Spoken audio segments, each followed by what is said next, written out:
A lot of viewers have asked me for an update on the livestock industry recovery work following the devastating floods in North Queensland at the start of the year. So I reached out to the man given the mammoth task of rebuilding the lives of the towns and farming communities, and that's the CEO of the Morrison government's North Queensland Livestock Industry Recovery Agency. Long title, big job. Former Chief Minister of the Northern Territory, the Honourable Shane Stone. Now, as a bloke from the NT, Shane Stone is no stranger to rebuilding communities devastated by natural disasters. This is a huge task. Shane Stone, welcome to the show. How is the biggest job in Australia going? Well, we've still got a way to go, but we're making very good progress. And we're making very good progress because the Prime Minister is absolutely focused and determined that his government will deliver services and real outcomes. He said to me when he sat me down to say, look, I need you to do this. I need a GSD man. I said, what do you mean by that? He said, you know, get stuff done. And so we hit the ground running and we had money out the door very, very promptly with the cooperation of a number of government departments. This was all before the election and we've continued at quite a rapid pace. And I thought, Peter, one of the great tests of authenticity, and I've been around a number of Prime Ministers, as you know, over the last 25 years, is that on the Sunday after the election, he contacted me and said, I'm going to Cloncurry. Now, we're used to Prime Ministers on their first visits to head off to Jakarta or Japan or Beijing, all for good reason. But he was going back to Cloncurry because he wanted to carry the message to those people in the northwest that he stood with them and he would deliver. And we have done precisely that. So it's a $2 billion rescue package that will be pumped into North Queensland and Northern Australia. Tell me a little bit more what that money will be used for. Well, our start point was how do we help people rebuild? And people need to understand it's not just a case of throwing money at farmers because you might feel sorry for them. There is a social utility in the livestock industry. It's important to our national accounts. It's important to our trade arrangements with our neighbours.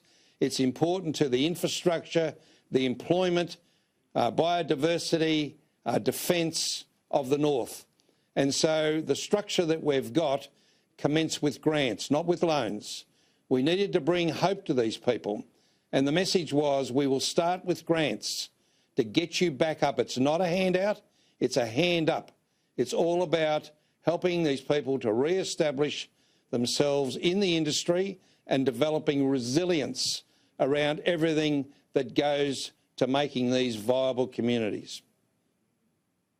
So through a friend of mine who has family in and around Longreach, I've got some understanding in and around Julia Creek and places like Cloncurry, the scale of the devastation to livestock. Just explain how the cleanups happen and what are they doing about restocking. And of course, when you talk about farmers, you can't forget farming towns, because if the farmer's not in town spending money, the town suffers as well. So is there anything being done to support businesses in town? There is, but let's just recap how big this was. The floodwaters extended some 700 kilometres in length, 70 kilometres wide and moving at speed. So you're talking about an area greater than 15,000 square kilometres. So you can just imagine the mayhem and damage that was caused. And you're right, it's not just the farmers. It's also the small businesses in the towns. It's also the people who derive an income from these properties and the associated businesses. So it's not just about farmers. And if we don't help these towns get back up on their feet, they'll wither, they'll die. And we see this in Australia where these once vibrant communities, they just pass by, and we can't afford to let that happen. That's not in the national interest. Yeah, I'll go back to the point you made. It was a really strong point about trade, and this is not a hand up, not a handout, it's a hand up on economic grounds. I'm always mindful that back in the time of the GFC, the only reason Australia didn't slip into a technical recession was we had a quarter of growth where the agricultural sector kept us going forward, kept us in the black in trade terms, Shane. How quickly do we think we're going to see these farmers being able to export livestock, as many of them do, into the north, into Indonesia and other places? This won't happen overnight. This will be incremental. The damage is so extensive, it's going to take time. And the agency that I head has a life of 5 years. Now, we have some initial grants which were $75,000, which enable people to get cracking. We've now got $400,000 grants, dollar for dollar, which will assist people in restocking, replanting, infrastructure repair. And it's not just livestock, it's also the cane farmers, it's the horticulturalists. It goes literally from the border of the Northern Territory right through to the Queensland coast. So there's a big job ahead of us. It's not going to happen overnight. It's going to take time. But can I tell you, there is a very high level of cooperation between the Commonwealth and Queensland governments. We working collaboratively, and we're seeing now some of the results coming through. There are cattle coming in from the Northern Territory, also from down south, to start on the restocking. But of course, we've got the other challenges too. Some of this country is not ready to take this cattle. It's going to take time. Yeah, I bet that's true. How's morale? Morale's good, and morale's better when your Prime Minister turns up the day after an election to tell them that he still cares and he's thinking about them. And I say to my fellow Australians that if you really want to help here, don't forget that this happened and stand up for the farmers. And if you're thinking of taking a break or a holiday, whether it's to Townsville and further up to Cairns or across towards Mount Isa, driving the highways, this is how you can help. Don't forget them, please.